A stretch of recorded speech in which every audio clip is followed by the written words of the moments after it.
एक समय था जब सिंधु घाटी की धरती पर बसती थी दुनिया की सबसे उन्नत सभ्यताओं में से एक हड़प्पा सभ्यता, जहां पर थे साफ सुथरे शहर, साफ पानी की व्यवस्था और व्यापारिक नेटवर्क जो हजारों किलोमीटर तक फैले हुए थे। अचानक सब खत्म हो गया, शहर वीरान हो गए, नदियां सूख गई और हजारों साल पुरानी यह महान सभ्यता इतिहास के पन्नों में गुम हो गई। पर सवाल ये है, हड़प्पा सभ्यता का अंत आखिर कैसे हुआ? क्या ये कोई प्राकृतिक आपदा थी या कोई रहस्यमय कारण या फिर कुछ और? तो चलिए जानते हैं इस वीडियो में। लगभग 33 ईसा पूर्व से 13 ईसा पूर्व तक फैली हड़प्पा सभ्यता अपने समय की सबसे उन्नत और संगठित सभ्यताओं में से एक थी। मोहनजोदाड़ो, हड़प्पा, राखी गड्डी जैसे शहरों में पक्की ईंटों के घर, ग्रेनरी और 2 मंजिला इमारतें थी।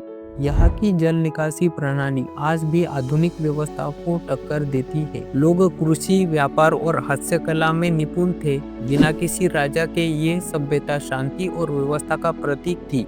लेकिन इतना विकसित समाज अचानक खत्म कैसे हो गया? इतिहासकारों के पास इसका कोई सीधा जवाब नहीं है, लेकिन खुदाई में मिले कुछ प्रमाण एक चौंकाने वाली कहानी कहते हैं। हड़प्पा सभ्यता सरस्वती और सिंधु नदी के किनारे विकसित हुई थी, लेकिन हजारों साल पहले इन नदियों के प्रवाह में बड़ा बदलाव आया। सरस्वती नदी के सूखने के प्रमाण मिलते हैं।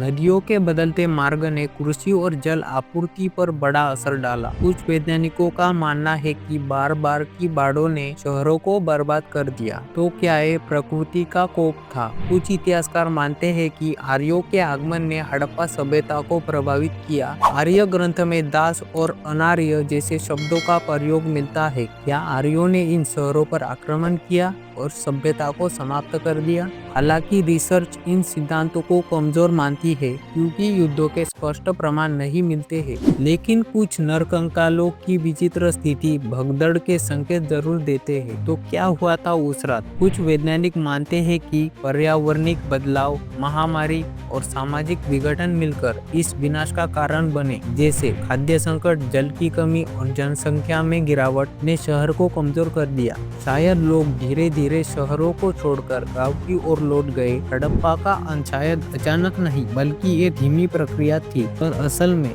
आज तक इतिहासकार एक मत नहीं है। लेकिन सबसे ज्यादा माने जाने वाली थ्योरी ये है कि जलवायु परिवर्तन और नदियों के मार्ग के बदलने के कारण कृषि असफल हुई, जिससे लोग धीरे धीरे इन शहरों को छोड़ने लगे। कोई युद्ध नहीं हुआ, कोई बड़ा विस्फोट नहीं हुआ, बस एक महान सभ्यता चुपचाप समय के गर्त में समा गई। इतिहास के कुछ सवाल है जो हम कभी पूरी तरह हल नहीं कर सकते, लेकिन हड़प्पा सभ्यता हमें याद दिलाती है कि हम चाहे कितना भी डेवलप हो जाए, लेकिन प्रकृति और समय के सामने हम सभी नतमस्तक है।